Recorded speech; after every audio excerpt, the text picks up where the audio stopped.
দেশের ৮৬ ভাগই নতুন ধরনের করোনা বলছেন বিশেষজ্ঞরা। সাউথ আফ্রিকার ধরন পাওয়া গেছে ৮৪ ভাগ।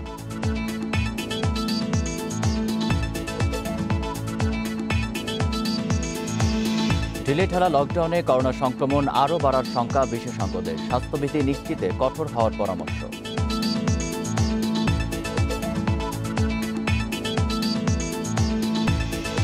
করোনা সংক্রামক ব্যাধি হলেও এই আইনের কার্যকর প্রয়োগ নেই, মোকাবেলায় বৈজ্ঞানিক সিদ্ধান্ত নেয়ার তাগিদ।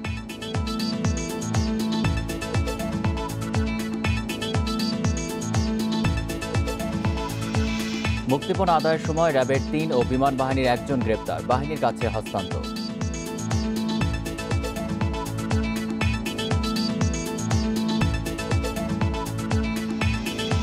ভারতে একদিনে সবচেয়ে বেশি ১,৪৪,০০০ নতুন রোগী শনাক্তের রেকর্ড, প্রাণ গেছে ৭৭৩ মানুষের।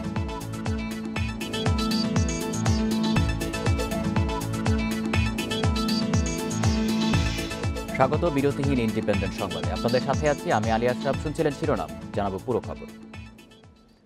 দেশের ৮৬ ভাগই নতুন ধরনের করোনা। চাইল্ড হেলথ রিসার্চ ফাউন্ডেশনের গবেষণায় জানা গেছে নতুন ধরনের মধ্যে সাউথ আফ্রিকার ভ্যারিয়েন্ট পাওয়া গেছে ৮৪ ভাগ।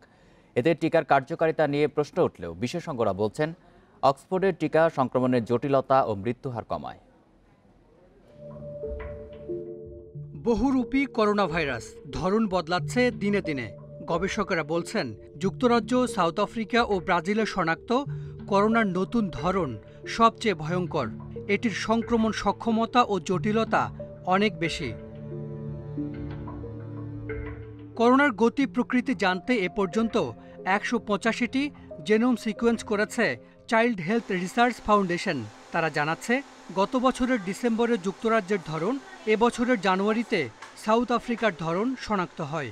সবশেষ মার্চে ২২ নমুনার জেনোম সিকোয়েন্স করে ১৯টিতে করোনার নতুন ধরন পাওয়া যায়। এর মধ্যে ১৬টি সাউথ আফ্রিকার ভ্যারিয়েন্ট।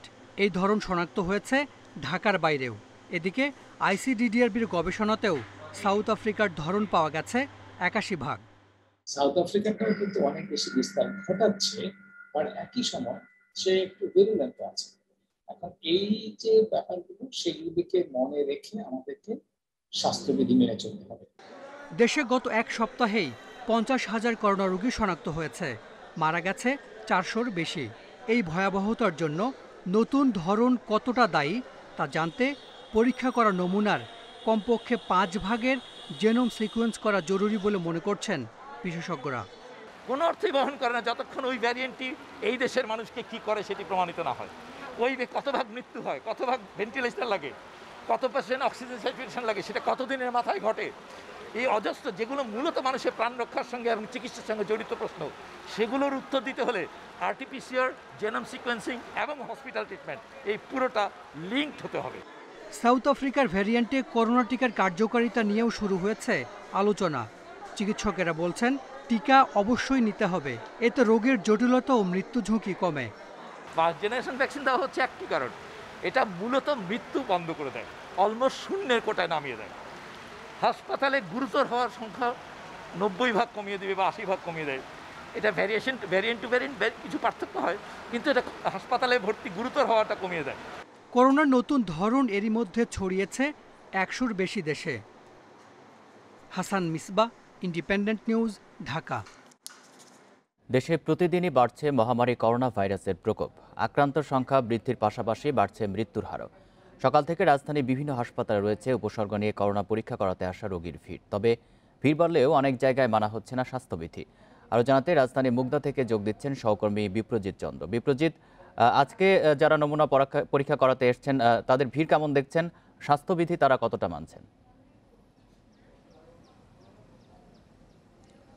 দেখুন, ফেব্রুয়ারির শুরু থেকেই কিন্তু করোনা সংক্রমণ যে হারে ছিল সেই হারটি মেনটেন করলেও ফেব্রুয়ারির সেই দিকে কিন্তু করোনা সংক্রমণ খুব দ্রুত হারে বাড়তে শুরু করে এবং গত এক সপ্তাহের মধ্যেই কিন্তু ৫০,০০০-এর বেশি মানুষ করোনা সংক্রমিত হয় এবং সেই ধারাবাহিকতায় কিন্তু রাজধানীর করোনা টেস্টের বুথগুলোতে মানুষের ভিড় বাড়তে থাকে। এবং আমি এই মুহূর্তে আছি রাজধানীর মুগদা হাসপাতালে। আমরা গত কিছুদিন যেমন দেখেছি রাজধানীর মুগদাতে করোনা টেস্ট করাতে আসা মানুষের প্রচুর ভিড় এবং এই ভিড়ের মধ্যে কিন্তু তারা আসলে টেস্ট করাতে নানা অনীহা কিংবা জটিলতা পোহানোর কথাও আমরা শুনেছি, এবং সবকিছু মিলিয়ে যে বিষয়গুলো ছিল সেই বিষয়গুলো কিছুটা লাঘবে কিন্তু এই কর্তৃপক্ষ কিন্তু এই যে লাইনে দাঁড়িয়ে নিবন্ধন করার বিষয়টি বাদ দিয়ে ফোন করে নিবন্ধনের বিষয়টি চালু করে।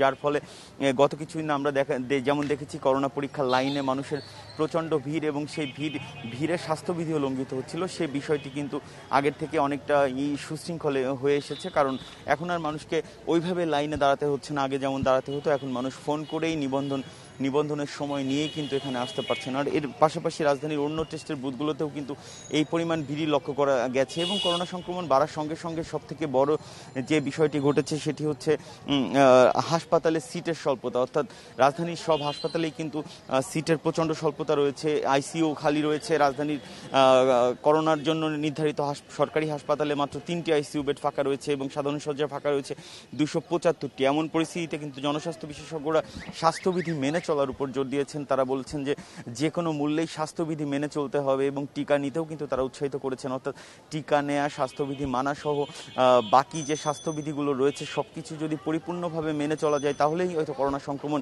নিয়ন্ত্রণ করা যাবে, অথবা যদি এটা না করা যায় তাহলে আগামী 4 সপ্তাহের মধ্যে করোনা সংক্রমণ ভয়াবহ আকার নিতে পারে বলেও কিন্তু আশঙ্কা করছেন তারা।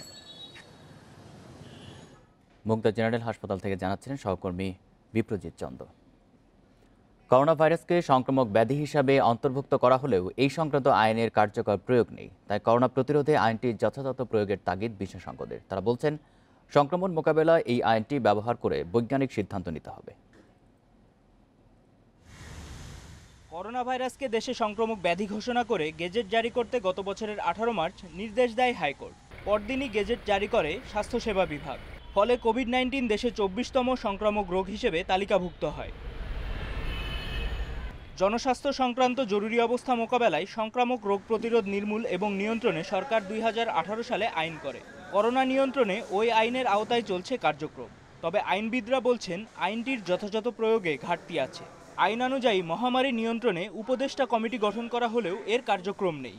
আর যে পরামর্শক কমিটি গঠন করা হয়েছে তার নেই আইনগত ভিত্তি। কিন্তু আপনি উপদেষ্টা কমিটির যে সিদ্ধান্ত, সেই সিদ্ধান্তটাই হলো একমাত্র আইনি প্রক্রিয়া। এর বাইরে কোনো সিদ্ধান্ত কারো উপরে আপনি চাপিয়ে দিতে পারবেন না। মহামারীকে সায়েন্টিফিক ওয়েতে, বৈজ্ঞানিক পদ্ধতিতে মোকাবেলা করতে হবে। আমরা সেটা না করে রাজনীতি মাথায় রাখছি, রাজনীতি অনুসারে মোকাবেলা করার চেষ্টা করছি। এটি হলো আমাদের সবচেয়ে ব্যর্থতা।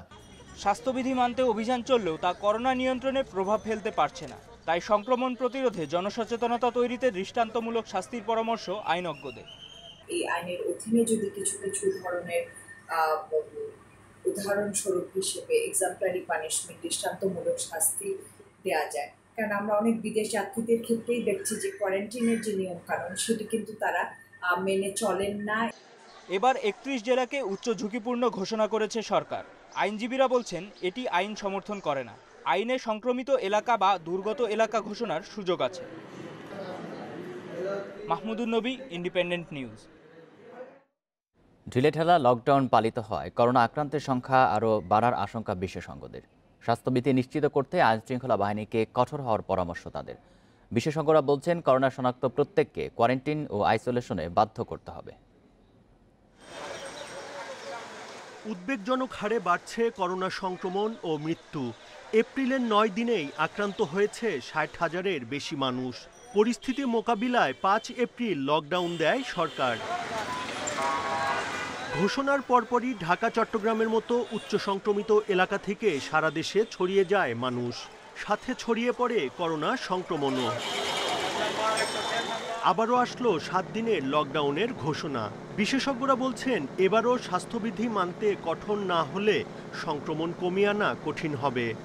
এই মুহূর্তে যেভাবে লকডাউন চলছে তাতে সত্যিকার অর্থেই সংক্রমণটা রোধ করা কঠিন হয়ে যাবে। 81% রোগটি ছড়াচ্ছে এই মুহূর্তে সাউথ আফ্রিকান ভ্যারিয়েন্ট। সেটা যেমন সংক্রমণ খুব দ্রুত গতিতে ছড়ায় এবং মানুষকে খুব দ্রুত গতিতে খুব ভয়ঙ্কর অসুস্থ করে তোলে, যাদের জন্য হাই ফ্লো অক্সিজেন বা আইসিইউর দরকার পড়ে। এই মুহূর্তে আইসোলেশন, আমাদেরকে লকডাউনের কোনো বিকল্প নাই এবং প্রত্যেকটা মানুষের স্বাস্থ্যবিধি মেনে চলার কোনো বিকল্প নাই। কিন্তু কিছু অংশ এখনো আসলে স্বাস্থ্যবিধি মানছে না। সেই প্রেক্ষাপটে এই ক্ষুদ্র কিছু জনগোষ্ঠীর জন্য সার্বিকভাবে জনগণ ক্ষতিগ্রস্ত হবে। সরকারকে এই 18 দফা মানতে বাধ্য করতে হবে এবং আইন প্রয়োগকারী সংস্থার মাধ্যমে সেই আইন প্রয়োগ দরকার হলে করতে হবে। বিশেষজ্ঞদের পরামর্শ, সব করোনা আক্রান্তের আইসোলেশন নিশ্চিত করতে হবে। যারা তাদের সংস্পর্শে এসেছে তাদেরকেও কন্ট্যাক্ট ট্রেসিং এর মাধ্যমে কোয়ারেন্টাইন করতে হবে। রোগী থেকে যেন আরেকজন সুস্থ লোকের ভিতরে সংক্রমণটা না পৌঁছায়, তার জন্য কিছু ব্যারিয়ার তৈরি করতে হয়। এই ব্যারিয়ারের মধ্যে আছে আমাদের যেগুলো জানা রোগী তাদেরকে আইসোলেশনে নেওয়া, যারা জানা রোগী তাদের সংস্পর্শে যারা আসছে তাদেরকে কোয়ারেন্টাইন করা, প্রচুর টেস্ট করা যারা সংস্পর্শে আসছে তাদের মধ্যে। করোনা মোকাবেলা ও সংক্রমণ কমিয়ে আনতে 2 সপ্তাহের পূর্ণ লকডাউনের পরামর্শ দিচ্ছেন বিশেষজ্ঞরা। Buddhadeb Kundu, independent news, Dhaka.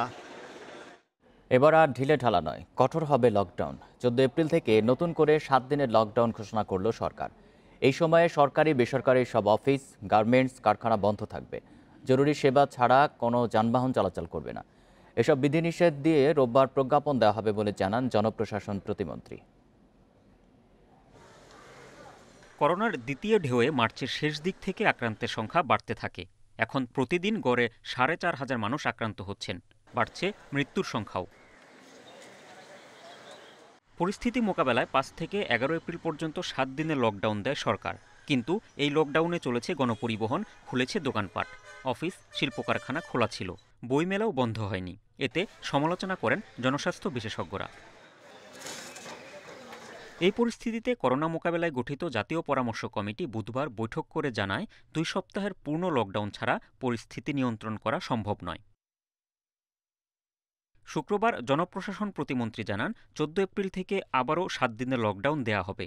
এবার লকডাউন হবে কঠোর ও সর্বাত্মক, জরুরি সেবা ছাড়া সবকিছু বন্ধ থাকবে।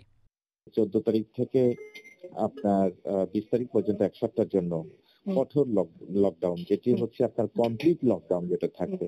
সেখানে অফিস আদালত বন্ধ থাকবে, সমস্ত বাইরে আসার বিষয়টি সকলেই মেনে চলবেন, যাতে বাইরে কোনো বাইরে আসা যাবে না। শুধু জরুরি সেবার বিষয়গুলি থাকবে, মানুষ যাতে করে যে যেখানে আছে সেখানে থাকবেন। রোববার এ বিষয়ে প্রজ্ঞাপন জারি করবে সরকার। সেখানে লকডাউন সম্পর্কে আরও বিস্তারিত নির্দেশনা দেয়া হবে বলে জানিয়েছেন প্রতিমন্ত্রী। কাজী শামীম হাসান, ইন্ডিপেন্ডেন্ট নিউজ, ঢাকা। দেশে করোনা সংক্রমণ ঠেকানোর জন্য সরকার বিধিনিষেধ আরোপ করলেও একেবারে মানা হচ্ছে না। সড়কে গণপরিবহন সহ অসংখ্য প্রাইভেট কারও চলছে অবাধে। শিল্প কারখানা খোলা থাকায় লোকজনেরও ভিড় রয়েছে রাস্তাঘাটে। সামাজিক দূরত্ব সহ অন্যান্য স্বাস্থ্যবিধি মানা হচ্ছে না কোথাও।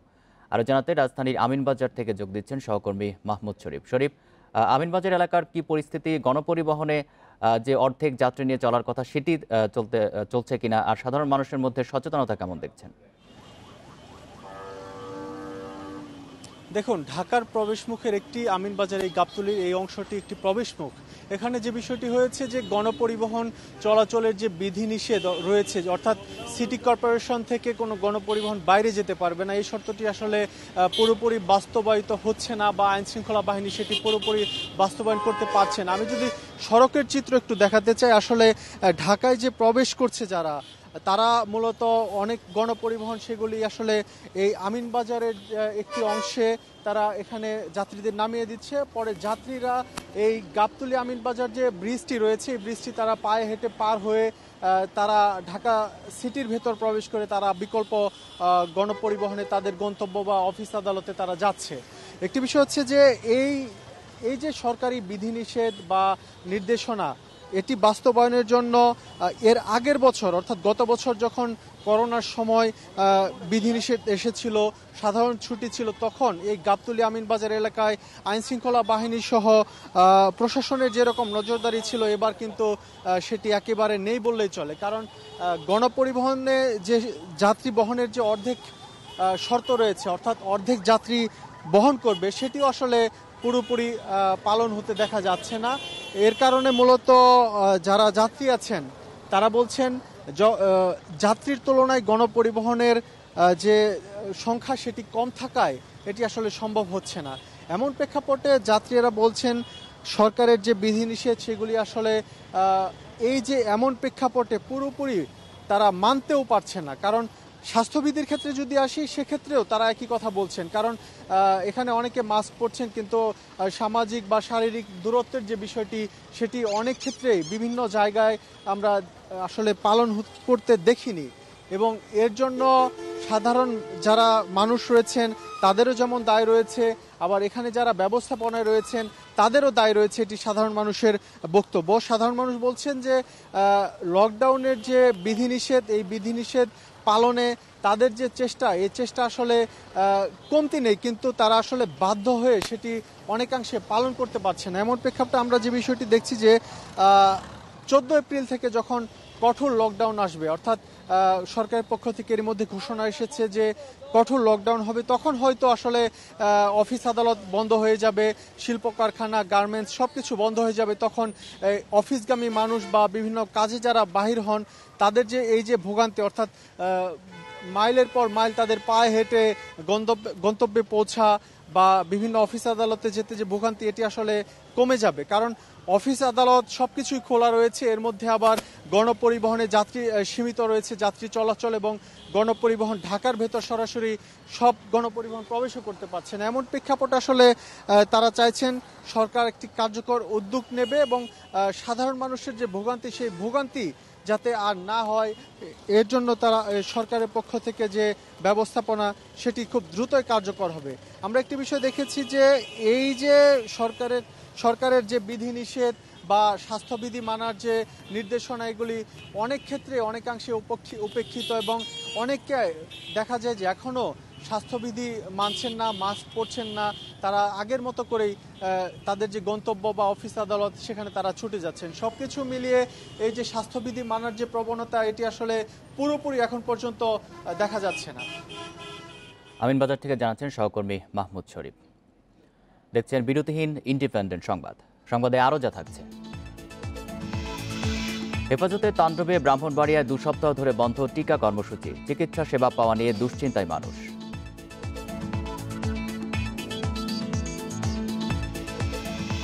পশ্চিমবঙ্গে 4র্থ দফায় 44 আসনে ভোট চলছে। হাওড়া, হুগলি ও দক্ষিণ 24 পরগনার নির্বাচনী এলাকায় নিরাপত্তা জোরদার।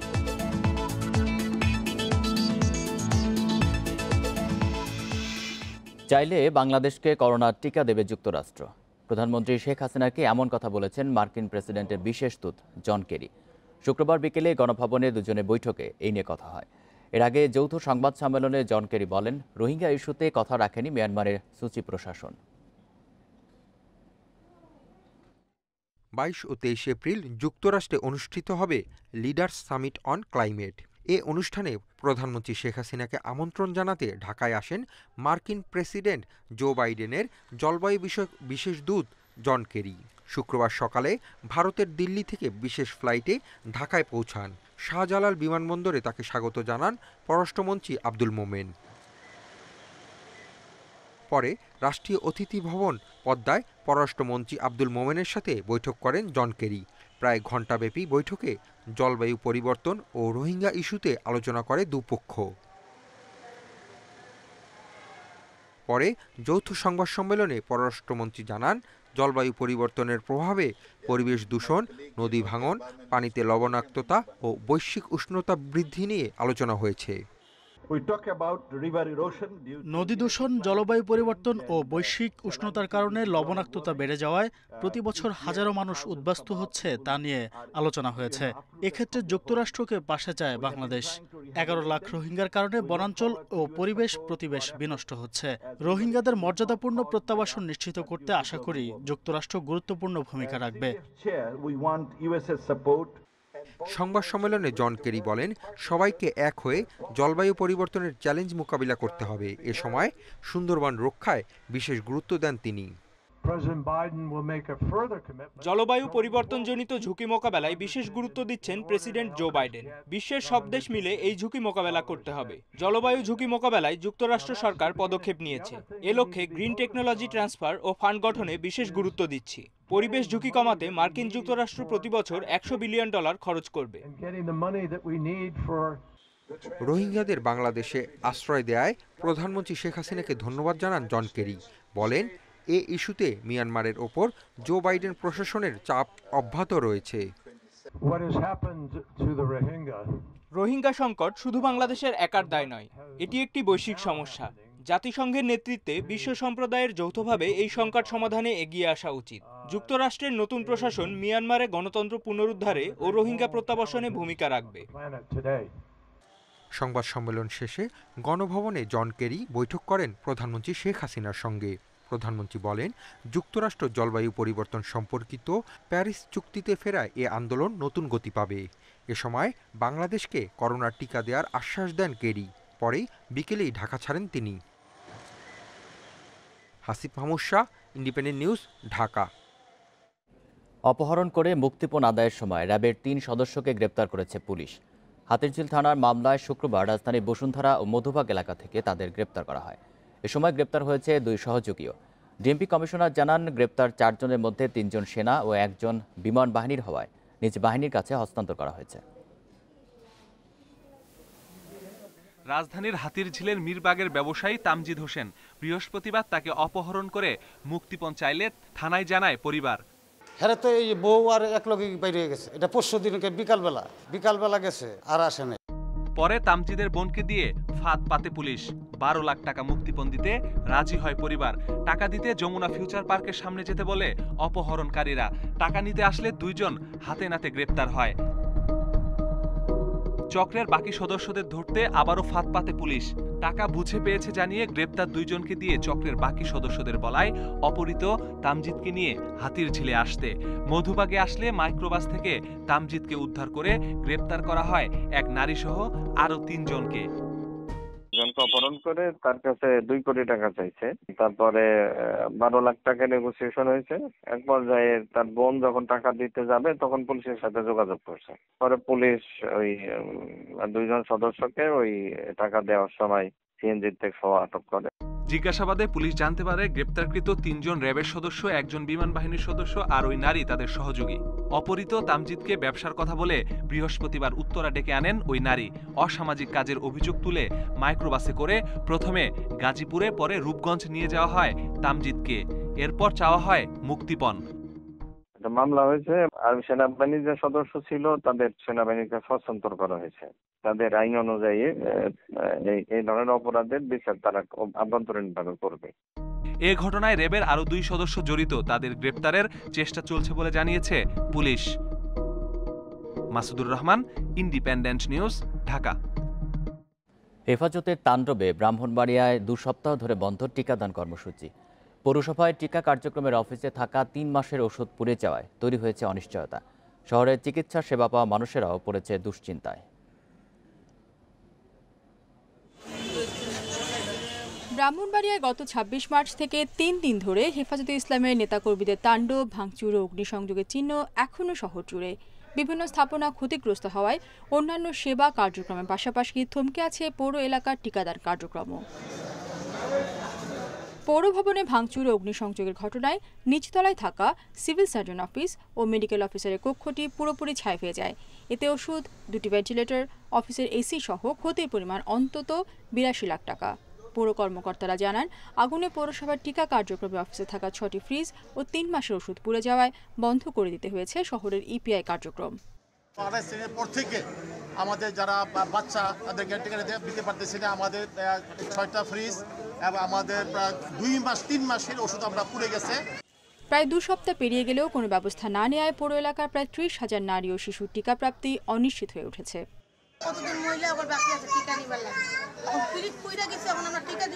এলাকার মানুষ টিকা দেওয়ার জন্য পৌরসভায় আসতেছে, অনেক কাজকর্ম নিয়ে আসতেছে। আমরা তাদেরকে এটাই বলতেছি, তারা দেখতেছে আইসা যা কিছু আছে সব কিছু পুরো ধ্বংস হয়ে গেছে। শিশুরা এবং ধনুষ্টঙ্কারের টিকাদানের জন্য মহিলারা তারা সবচেয়ে বেশি ভোগান্তি করবে। জেলা সিভিল সার্জন জানান, সদর উপজেলার সাথে সমন্বয় করে দ্রুত কার্যক্রম শুরুর উদ্যোগ নেওয়া হয়েছে। রুটিন ইপিআই টিকা কার্যক্রম বর্তমান স্থগিত আছে। আমরা এই পৌরসভার টিকাদান কার্যক্রমটা আমরা সদর উপজেলা স্বাস্থ্য ব্যবস্থাপনার পক্ষ থেকে আমরা পরিচালনার ব্যবস্থা নিচ্ছি। পৌরসভায় টিকাদান কেন্দ্র রয়েছে 36টি, এর মধ্যে 6টি স্থায়ী। Independent news desk. নারায়ণগঞ্জে সোনারগাঁও উপজেলা আওয়ামী লীগ অফিস ও ব্যবসা প্রতিষ্ঠান ভাঙচুর, অগ্নিসংযোগের ঘটনায় হেফাজতে ইসলামের যুগ্ম মহাসচিব মামুনুল হককে প্রধান আসামি করে 3টি মামলা করেছেন ভুক্তভোগীরা। এসব মামলায় 241 জনের নামসহ অজ্ঞাত 750 জনকে আসামি করা হয়। সোনারগাঁও থানার ভারপ্রাপ্ত কর্মকর্তা মোহাম্মদ হাফিজুর রহমান জানান, শুক্রবার ক্ষতিগ্রস্তরা বাদী হয়ে সোনারগাঁও থানায় পৃথক 3টি মামলা করেন। গত 3 এপ্রিল শনিবার সোনারগাঁওয়ের রয়্যাল রিসোর্টে মামুনুল হক এক নারীসহ স্থানীয়দের হাতে অবরুদ্ধ হওয়ার পর তার সমর্থকেরা বিক্ষুব্ধ হয়ে ভাঙচুর ও অগ্নিসংযোগের ঘটনা ঘটায়।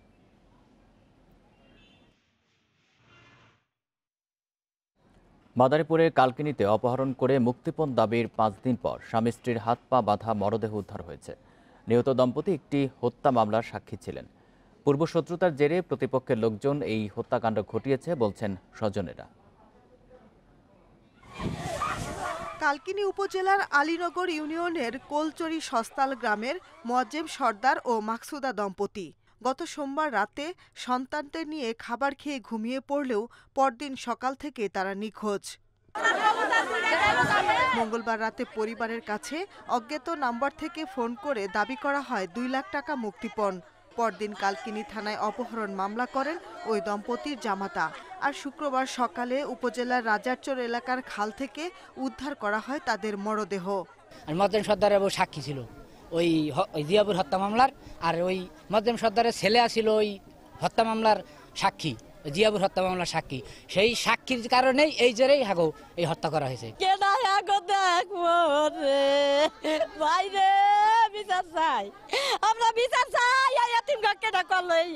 প্রতিবেশীরা জানায় অপরিচিত কিছু যুবক সম্প্রতি কৃষিকাজ করার কথা বলে এলাকায় আসে। তারা মোয়াজ্জেমের বাসায় অবস্থান করে। পূর্ব শত্রুতার জেরে প্রতিপক্ষরা ওই যুবকদের দিয়ে হত্যাকাণ্ড ঘটিয়ে থাকতে পারে বলছেন স্বজনেরা। নৃশংসভাবে হত্যা করা হয়েছে, এটা সম্পূর্ণ পরিকল্পিতভাবে হত্যা। আমরা এটা সর্বোচ্চ শাস্তি চাই। নিহত দম্পতি 2020 সালে ওই এলাকার জিয়াবুল মোল্লা হত্যা মামলার সাক্ষী ছিলেন। তাদের অপহরণ ও হত্যার কারণ অনুসন্ধানে তদন্ত চলছে জানিয়েছে পুলিশ। আমাদের কাছে পূর্বে এদের দুইজনের মিসিং কমপ্লেইন আমাদের কাছে মামলা ছিল, কিন্তু এখন লাশ পাওয়া গেল, বাকিটুকু আমরা তদন্ত করছি। নিহতদের মরদেহ ময়না তদন্তের জন্য জেলা সদর হাসপাতালে পাঠানো হয়েছে। পোস্টমর্টেম রিপোর্ট পেলে ওই দম্পতিকে কবে কিভাবে হত্যা করা হয়েছে তা নিশ্চিত হওয়া যাবে জানিয়েছে পুলিশ। Independent news desk. এবছর 21-এর বইমেলায় অংশ নিয়ে লোকসানের মুখে পড়েছেন প্রকাশকেরা। তারা বলছেন, বিনিয়োগের অর্ধেক টাকা উঠে না আসায় আর্থিকভাবে ক্ষতির মুখে পড়েছেন তারা। ক্ষতি কাটিয়ে উঠতে সরকারের কাছে আর্থিক প্রণোদনার দাবি তাদের।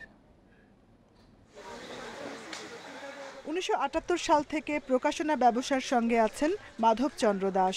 36 বছর ধরে হাল ধরে আছেন নিজের প্রকাশনা সংস্থা ত্রয়ী প্রকাশনের। 3 ইউনিটের স্টলের খরচ সহ বই প্রকাশে এবার বিনিয়োগ করেছেন 14 লাখ টাকা। লাভ দূরে থাক, লোকসানের মুখে পড়েছে তার প্রতিষ্ঠান।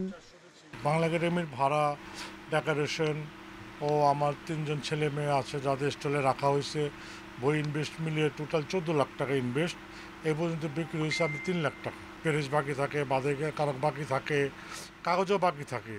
তাদের কথা কিভাবে রাখবো আমি সে চিন্তায় আছি। একই রকম ক্ষতির মুখোমুখি হয়েছেন মেলায় অংশ নেয়া অন্য প্রকাশকরাও। মিস্ত্রি খরচটাই আমার কেন অনেকেরই উঠে আসেনি। ইভেন যে প্রতিদিন যে যাতায়াত খরচ সেটাও আসেনি। অনেক প্রকাশক আছে, অনেক স্টল আছে যে তারা প্রতিদিন একটা বইও বিক্রি করতে পারে না। প্যাভিলিয়ন নিয়ে বেশি বিনিয়োগ করেছেন এমন প্রকাশকরাও বলছেন এবার মেলায় তাদের বিনিয়োগ উঠবে না। 2 কোটি প্লাস টাকা আমরা ইনভেস্ট করেছি মেলাতে, তবে আমরা রিটার্ন পেয়েছি এটার 1/4। প্রতিদিন আমাদের গত বছর যে সেল ছিল 2 লাখ, 2.5 লাখ, কিন্তু এবার আমাদের সেল সেটা নেমে আসছে 70,000, 75,000 এরকম একটা অ্যামাউন্টে। সব মিলিয়ে আমার প্রায় 35 লক্ষ টাকা লস হয়েছে। এই লস কোনো অবস্থাতে অনলাইনে বিক্রি করে পোষানো সম্ভব না, যে কারণে আমরা সরকারের কাছে প্রণোদনা চাচ্ছি যে অন্ততপক্ষে 50 কোটি টাকার বই কেনা হোক সরকারের পক্ষ থেকে বঙ্গবন্ধু শতবর্ষ উপলক্ষে।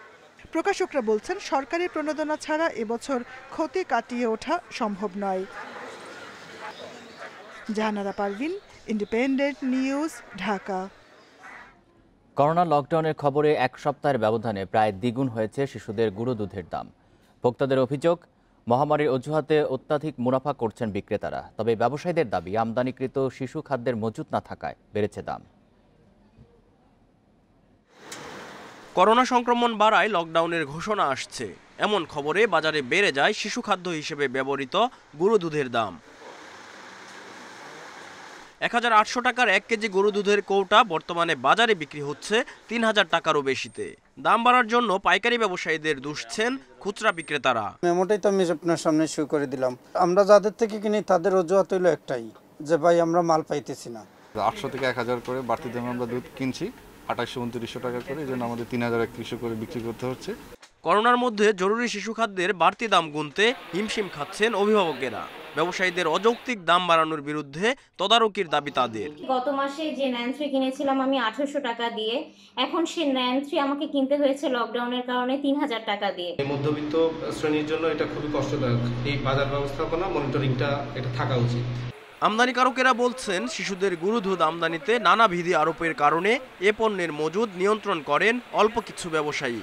নানা অজুহাতে সুযোগ পেলেই বাড়তি মুনাফা করেন তারা। মেধাস্বত্ব আইন দ্বারা আমরা যারা আমদানিকারক, আমরা আমদানি আমাদেরকে নিরুৎসাহিত করা হয়েছে, মানে পুরাপুরি বন্ধ করে দেওয়া হয়েছে। যারা মেধাস্বত্ব সুবিধা ভোগ করে তারা এই সবসময় যখনই কোনো দুর্যোগ সামনে আসে তারা তখনই এই সংকট সরবরাহের কৃত্রিম সংকট তৈরি করতেছে, করে অতি মুনাফা তারা নিয়ে যাচ্ছে বাজার থেকে। দেশে শিশু খাদ্যের চাহিদা মাসে প্রায় 1200 টন। এ চাহিদার প্রায় 80% মেটানো হয় বিদেশ থেকে বৈধ ও অবৈধভাবে আনার মাধ্যমে। Shariful Islam, independent news, Dhaka. লকডাউনের মধ্যেই 5 দিনের জন্য খুলল দোকান ও শপিং মল। মঙ্গলবার পর্যন্ত প্রতিদিন 8 ঘন্টা করে খোলা থাকবে দোকান। তবে স্বাস্থ্যবিধি মানার শর্তে খোলা হলে প্রথম থেকেই বজায় রাখা হচ্ছে না সামাজিক দূরত্ব। মানুষের ব্যাপক ভিড়ের কারণে করোনা সংক্রমণের ঝুঁকি আরও বাড়ার শঙ্কা দেখা দিয়েছে। বিশেষজ্ঞদের নানা শঙ্কা আর সাবধানী বাণীর পরও লকডাউনের মধ্যেই খুলে দেওয়া হলো দোকান ও শপিং মল। শুক্রবার সকাল থেকে বিভিন্ন মার্কেটে দোকান খুলে পসরা সাজিয়ে নিয়ে বসেন ব্যবসায়ীরা। তবে দোকান খুললেও দোকানের সামনে বাড়তি মালামাল রাখায় নিষেধাজ্ঞা দেওয়া হয়। মাস্ক ছাড়া দোকানে ঢুকতে নিরুৎসাহিত করা হয়। আমাদের কাছে ভালো লাগতেছে যে টাইমটা বেঁধে দিচ্ছে সেই টাইম মতো যদি আমরা যদি না শুনি তাহলে তো সরকারের কোনো দোষ নেই, এটা আমাদেরই দোষ। আমরা আলহামদুলিল্লাহ শুকরিয়া আল্লাহর কাছে যে আমরা 4 দিন পেয়েছি। সামাজিক দূরত্ব 3 ফুট দূরত্ব থাকার জন্য এটা করতে, এটা গভর্নমেন্ট যে নিয়ম করছে ওই নিয়ম অনুযায়ী আমরা কাজ করতেছি। সরকার যেভাবে দিয়েছে আমাদের তো ওই পালন করতে হবে। সবাই একটু দূরত্ব বজায় রেখে সবাই কেনাকাটা করবে, আমরা ওইভাবেই চালাই যাবো আর কি, বাকিটা চেষ্টা করবো আর কি। সরকারি ছুটির দিন হয় মার্কেটে ক্রেতা সমাগম ঘটে একটু দেরিতে। উপচে পড়া ভিড় না থাকলেও কিছু ক্ষেত্রে স্বাস্থ্যবিধি উপেক্ষা করতে দেখা যায়। বেশিরভাগ দোকানে ছিটানো হয়নি জীবাণুনাশক, বজায় রাখা হয়নি ক্রেতাদের মধ্যে 3 ফুটের সামাজিক দূরত্ব। অবশ্য বেশিরভাগ ক্রেতা বিক্রেতার মুখেই ছিল মাস্ক। সবাই স্বাস্থ্যবিধি মাইনে চলতেছে, সবাই মাস্ক ব্যবহার করতেছে। আর ওই লোকজন আসলে যে খুব একটা বেশি তা না, আছে মানে লোক সীমিত আকারে আর কি শপিং করতেছে। এভাবে যে বলবো না যে সংক্রমণ নিয়ন্ত্রণ করাই সম্ভব, অবশ্যই না। যে হারে বাড়ছে আমার তো মনে হচ্ছে না যে এভাবে সংক্রমণ, তবে হ্যাঁ সবাই যদি সচেতন হয় তাহলে সম্ভব। ব্যবসায়ীরা বলছেন, করোনা প্রতিরোধে গত বছর সাধারণ ছুটি ছিল 66 দিন। ওই সময় দোকানপাট বন্ধ থাকায় চরম আর্থিক ক্ষতির মুখে পড়েন তারা। তাই এবছর পহেলা বৈশাখ, ঈদুল ফিতরে ক্ষতি পুষিয়ে নেয়ার আশা তাদের। বর্তমান পরিস্থিতির উপরে আমাদের অনেকটাই নির্ভর করতে হবে যে আমরা কি পারবো কি পারবো না। খোলা দিছে কয়েকদিনের মধ্যে, দেখি এখন তো মাত্র শুরু হলো, ঠিক আছে, এই কয়েকদিন তো বন্ধ গেছে। শপিং মল ও বিপণী বিতানের পাশাপাশি খুলেছে ফুটপাতের দোকানও। সেখানে নেই স্বাস্থ্যবিধি মানার বালাই। বেশিরভাগ ক্রেতার মুখে মাস্ক নেই। করোনা সংক্রমণের ঊর্ধ্বগতির কারণে গত 5 এপ্রিল থেকে 11 এপ্রিল পর্যন্ত 7 দিন শপিং মল ও দোকান বন্ধ রাখার নির্দেশ ছিল। কিন্তু তার আগেই 13 এপ্রিল পর্যন্ত প্রতিদিন সকাল 9টা থেকে বিকেল 5টা পর্যন্ত দোকান খোলা রাখার অনুমতি দেওয়া হয়। Abu Noman, independent news, Dhaka. 14 April Pohela Boishakh. Corona মহামারীর মধ্যেও এবার মঙ্গল শোভাযাত্রার প্রস্তুতি নিচ্ছে চারুকলা অনুষদ। ঢাকা বিশ্ববিদ্যালয়ের 100 বছর পূর্তি উপলক্ষে 100টি ডিজাইন থাকছে, তবে মঙ্গল শোভাযাত্রা বাইরে বের হবে না। চারুকলা অনুষদের ভেতরেই উদযাপন হবে সীমিত পরিসরে। কালো ভয়ঙ্করের বেশে এবার ওই আসে সুন্দর, এই স্লোগানকে সামনে রেখে চারুকলায় চলছে মঙ্গল শোভাযাত্রার প্রস্তুতি। করোনার কারণে গত বছর আয়োজন বন্ধ থাকলেও এবার সীমিত পরিসরে বরণ করা হবে নতুন বছরকে। এইখানে দেখতে পাচ্ছেন এটা মঙ্গল বর্ম, ফেস শিল্ড করোনাকে মাথায় রেখে, তারপর রাজারানী রয়েছে, চরকা রয়েছে, এই ধরনের বিষয়গুলোই এবার মঙ্গল শোভাযাত্রায় আমরা নিয়ে এসেছি। ঢাকা বিশ্ববিদ্যালয়ের ১০০ বছর পূর্তি উপলক্ষে তৈরি হচ্ছে ১০০টি শিল্পকর্ম, যার মধ্যে রয়েছে মুখোশ, সরা ও নানা রকম ফেস্টুন। যে ঢাকা বিশ্ববিদ্যালয়ের যেহেতু ১০০ বছর পূর্তি, তো আমাদের যারা মঙ্গল শোভাযাত্রায় অংশগ্রহণ করবেন তারা ১০০টা এরকম সাজসজ্জার মুখোশ কিংবা বড় মুখোশ যা যা আমরা বানাচ্ছি সেই জিনিসগুলো তারা ধরে র্যালিটা রাস্তায় মুভ করবে না। এখনো পর্যন্ত সেই সিদ্ধান্ত রয়েছে যে চারুকলা অনুষদের ভিতরে দাঁড়িয়ে থাকবে। এই আয়োজনে কেবল চারুকলা অনুষদের শিক্ষক শিক্ষার্থীরাই অংশ নেবেন, জনসমাগম করা হবে না। এবং যত কম সংখ্যক লোকবল লাগে সেই কম সংখ্যক লোকবল নিয়ে আমরা এবার আয়োজনটা করছি। ওই ১০০ জনের একটা আয়োজন টার্গেট করি, এবং সেটা হয়তো এমনও হতে পারে যে আমরা রাস্তায় বেরোবো না, আমরা হয়তো চারুকলার ভেতরেই ১০০ জন দাঁড়ালো এই পিসগুলো নিয়ে, এবং এই দাঁড়ানোর দৃশ্যটাই আমরা ক্যামেরাবন্দি করে সাধারণ লোকের জন্য টিভি চ্যানেলগুলোতে বা ইউটিউবে আমরা দেব। ১৯৮৯ সাল থেকে পহেলা বৈশাখে বের হয় মঙ্গল শোভাযাত্রা। ২০১৬ সালের ৩০ নভেম্বর বিশ্ব ঐতিহ্যের স্বীকৃতি দেয় UNESCO. Jahanara Parvin, independent news, Dhaka. Jannat Ara ঝর্ণা হেফাজত নেতা মামুনুল হকের কথিত স্ত্রী। তার লেখা ২০০ পৃষ্ঠার ৩টি ডায়েরি খুঁজে পাওয়া গেছে, যাতে রয়েছে চাঞ্চল্যকর সব তথ্য। ঝর্ণার দাবি, বিয়ে না করেই তাকে গ্রিন রোডের একটি বাসায় রাখেন মামুনুল হক, খরচের টাকাও দিতেন। ডায়েরিতে লেখা, বিনিময়ে অবৈধ মেলামেশা করতেন, যা মেনে নিতে পারেননি ঝর্ণা। নারায়ণগঞ্জের রয়্যাল রিসোর্টে যে নারীর সাথে অবসর উদযাপনে গিয়েছিলেন মামুনুল হক, তিনি ঝর্ণা, যাকে দ্বিতীয় স্ত্রীর পরিচয় দিয়েছিলেন। ঝর্ণার ৩টি ডায়েরি অনেক কিছুই খোলাসা করে দিয়েছে। সেখানে লেখা, দীর্ঘদিন ধরে মনোরঞ্জন করেছেন মামুনুল হক। বিয়ে না করেও ঝর্ণার নিয়মিত ভরণপোষণ দিতেন মামুনুল হক, কিন্তু বিনিময়ে ঝর্ণাকে যা মাসুল দিতে হয়েছে তার জন্য ক্ষমাও চেয়েছেন সৃষ্টিকর্তার কাছে। কারো মনে প্রশ্ন জাগতেই পারে যে এই ডায়েরিগুলো আসলেই ঝর্ণার লেখা কিনা। জবাব দিলেন তার বড় ছেলে আব্দুর রহমান। একজন মহিলার বা একজন নারীর বিচ্ছেদ, তার সন্তানের বার্থডের তারিখ কি অন্য কেউ লেখে? তার কষ্টের কথাগুলো কি অন্য কেউ লিখে দেবে?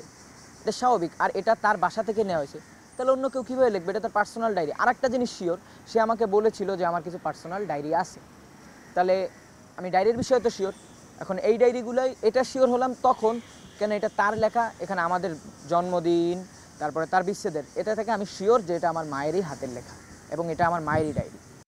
বিয়ের বিষয়েও ধারণা রয়েছে ডায়েরিতে। মামুনুল হক দাবি করেন ঝর্ণাকে বিয়ে করেছেন ২ বছর আগে।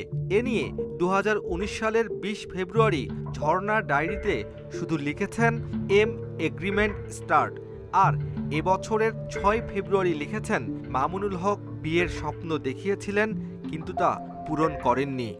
পয়েন্ট এখানে, আমাকে বিয়ে না করে কি লিখছে সে? আমাকে বিয়ে না করে সে কেন? আর একটা তারিখ লেখা আছে ২০/২/১৯ মামুন এগ্রিমেন্ট।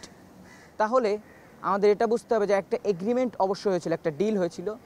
আর ৬/২/২১ সে লেখছে যে আমাকে বিয়ে না করে জড়িয়ে ধরলো কেন? তাহলে এই দুইটা কথার দ্বারা স্পষ্ট ক্লিয়ার যে একটা এগ্রিমেন্ট হয়েছিল, বিয়ে হয়নি। এসব ডায়েরি দেখে ক্ষুব্ধ ঝর্ণার ছেলেও। তার অনুরোধ, কাউকে বিশ্বাস করার আগে ভালোভাবে যাচাই করার। মামুনুল হকেরও বিচার দাবি করেন আব্দুর রহমান। সে একটা কথা বারবার লিখেছে, আল্লাহ তুমি আমাকে মাফ করে দাও।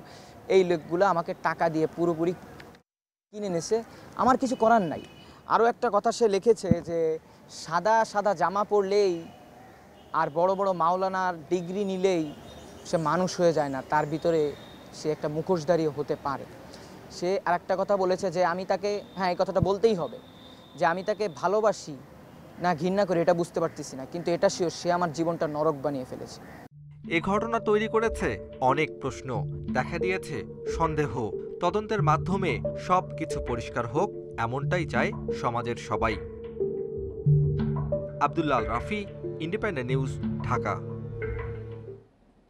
বাগদা মাছে এবারও মরক লাগায় হতাশ সাতক্ষীরার চাষিরা। বছরের শুরুতে মাছে মরক লাগায় লক্ষ্যমাত্রা অর্জিত না হওয়ার আশঙ্কা করছেন কৃষক।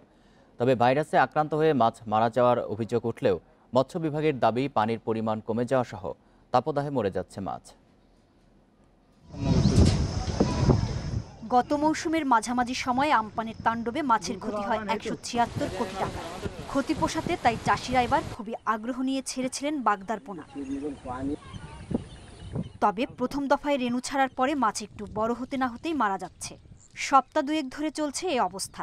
তবে কি কারণে মাছ মরে যাচ্ছে তা নিশ্চিত করে জানা যায়নি। কেউ বলছেন পানি স্বল্পতায়, আবার কেউ ধারণা করছেন কক্সবাজার থেকে আসা পোনা ভাইরাস মুক্ত না হওয়ায় মাছ মারা যাচ্ছে। সমস্যাটা এক নম্বর হলো কক্সবাজারের যে পোনা আসে আমাদের স্লাইনের সাথে অ্যাডজাস্ট হয় না। একটা ঘরে ভালো আছে আর একটা ঘরে মাছ মারা যাচ্ছে, কিন্তু এর প্রতিকার আজ পর্যন্ত আমরা কোনো কিছু তো পাইনি। 16 লক্ষ টাকা মতো লস, তো আমাদের খুব করুণ অবস্থা। ক্ষতি পুষিয়ে নিতে স্বল্প সুদে ঋণ চেয়েছেন চাষিরা। অন্য জেলার সাথে তুলনা নয়, সাতক্ষীরা জেলাকে ভিন্নভাবে দেখতে হবে।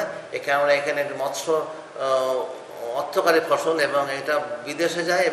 অল্প পানির ঘের থেকে বাগদা চিংড়ি সরিয়ে ফেলার পরামর্শ দিচ্ছেন মৎস্য কর্মকর্তারা। এই অঞ্চলে সবচেয়ে বড় সমস্যাটা হচ্ছে পানির গভীরতা অনেক কম থাকে, যার জন্য টেম্পারেচার বেড়ে যায়। আবার টেম্পারেচার বাড়ার কারণে পিএইচ এবং স্যালানিটি এটি নিয়ন্ত্রণের বাইরে চলে যায়, বিধায় পোনার মৃত্যু হারটা অনেক বেশি হয়ে যায়। সাতক্ষীরা জেলায় এবছর ৬৬,০০০ হেক্টর জমিতে বাগদা চিংড়ির চাষ হয়েছে। Independent news desk. আজ 10 এপ্রিল, বাংলাদেশের ইতিহাসে এক গৌরবোজ্জ্বল দিন। ৭১-এর এই দিনে ঐতিহাসিক অস্থায়ী সরকার বা মুজিবনগর সরকার গঠন করা হয়। বঙ্গবন্ধু শেখ মুজিবুর রহমানকে রাষ্ট্রপতি করে সার্বভৌম গণপ্রজাতন্ত্রী বাংলাদেশ সরকার ঘোষণা করা হয়। দেশে প্রথম সরকারে বঙ্গবন্ধুর অনুপস্থিতিতে অস্থায়ী উপরাষ্ট্রপতি নির্বাচিত করা হয় সৈয়দ নজরুল ইসলামকে। তাজউদ্দিন আহমদকে প্রধানমন্ত্রী, ক্যাপ্টেন এম মনসুর আলী ও এইচ.এম. কামরুজ্জামান মন্ত্রী পরিষদের সদস্য হন। পরে 17 এপ্রিল প্রবাসী সরকারের মন্ত্রী পরিষদের সদস্যরা বাংলাদেশের মেহেরপুরের বৈদ্যনাথ আম্রকাননে বর্তমানে মুজিবনগরে শপথ গ্রহণ করেন। এই অস্থায়ী সরকারের নেতৃত্বেই মুক্তিযুদ্ধের মধ্য দিয়ে স্বাধীন ও সার্বভৌম রাষ্ট্র হিসেবে বাংলাদেশের জন্ম হয়। পশ্চিমবঙ্গের বিধানসভা নির্বাচনে চতুর্থ দফা ভোট গ্রহণ চলছে। 5 জেলার 44 আসনে প্রার্থী নির্বাচনে ভোট দিচ্ছেন 1 কোটির বেশি ভোটার। 16,000-এর বেশি পোলিং স্টেশনে নিরাপত্তা নিশ্চিতে মোতায়েন করা হয়েছে সেন্ট্রাল আর্মড পুলিশ ফোর্সের 80,000 সদস্য।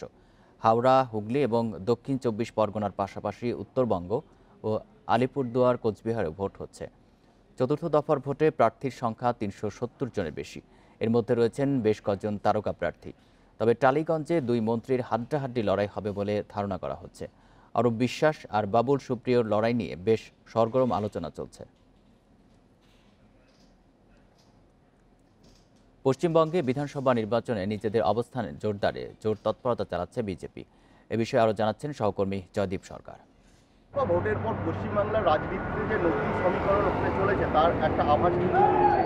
যেটা লক্ষণীয় যে কেন্দ্রীয় সরকারের যারা শীর্ষ স্তরের নেতা মন্ত্রী তারা কিন্তু সকলেই টার্গেট পশ্চিমবাংলাকে বেছে নিয়েছেন এবং দিল্লি থেকে এবং দেশের বিভিন্ন প্রান্ত থেকে বিজেপির শীর্ষ নেতারা এসে পশ্চিমবাংলায় ঘাঁটি গেড়েছেন।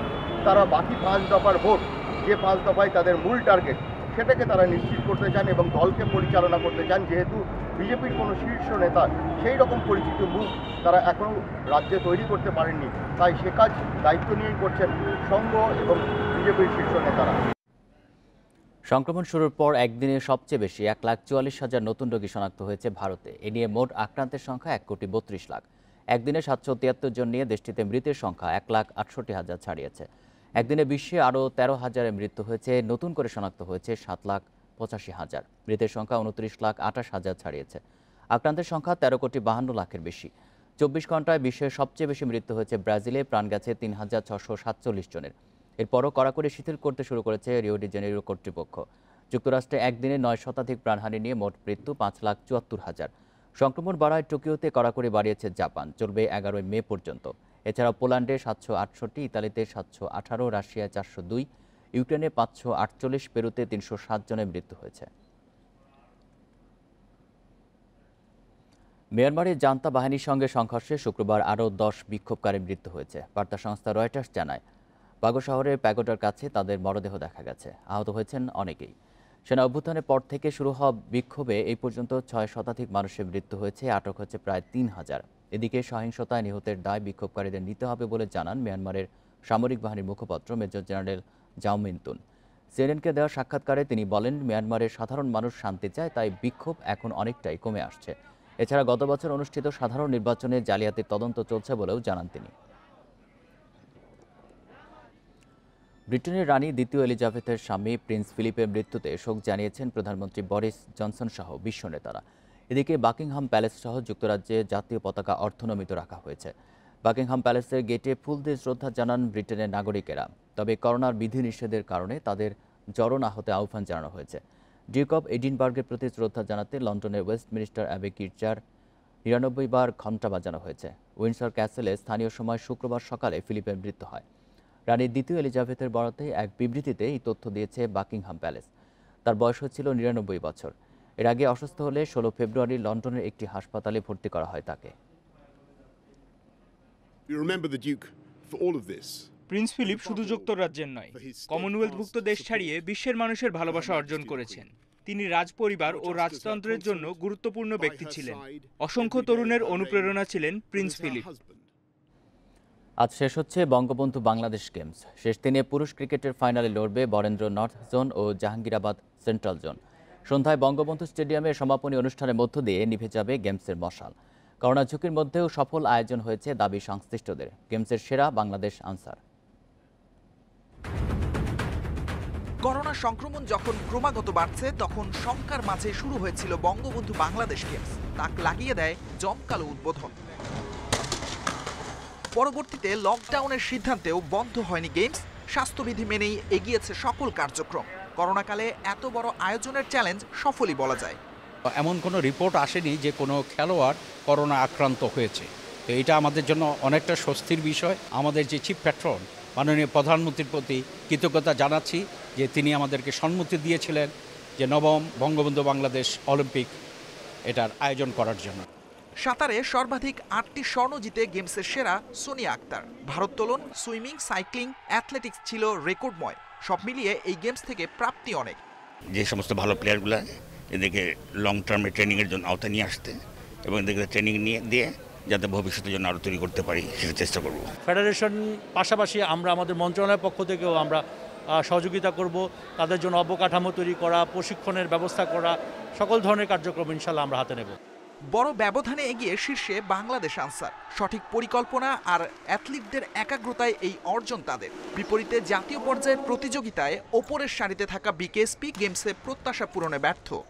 আমাদের গ্রামে গঞ্জে প্রশিক্ষণগুলো চলে এবং সেখান থেকে আমরা আসলে ট্যালেন্টদেরকে বের করে আনি এবং এই বের করার পরে আমরা তাদেরকে পৃষ্ঠপোষকতা দিয়ে। করোনা যে প্যান্ডেমিক সিচুয়েশন চলছে সারা দেশব্যাপী, এই জন্য আমাদের প্রশিক্ষণ কার্যক্রম সত্যিকার অর্থে ব্যাহত হয়েছে। এটা সবার জন্যই প্রযোজ্য।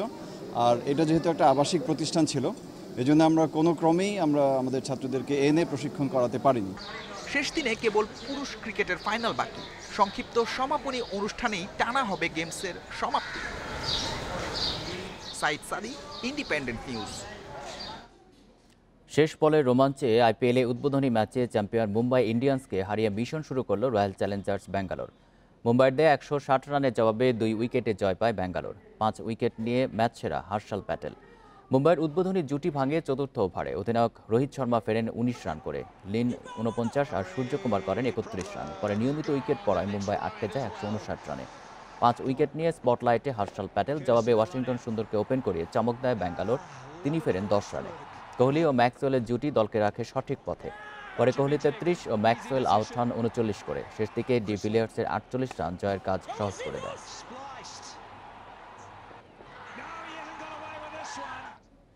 এ ছিল এখনকার সংবাদে। ইন্ডিপেন্ডেন্ট টেলিভিশনের সব খবরের আরও বিস্তারিত জানতে চোখ রাখুন ফেসবুক, ইউটিউব এবং টুইটারে। ধন্যবাদ সবাইকে।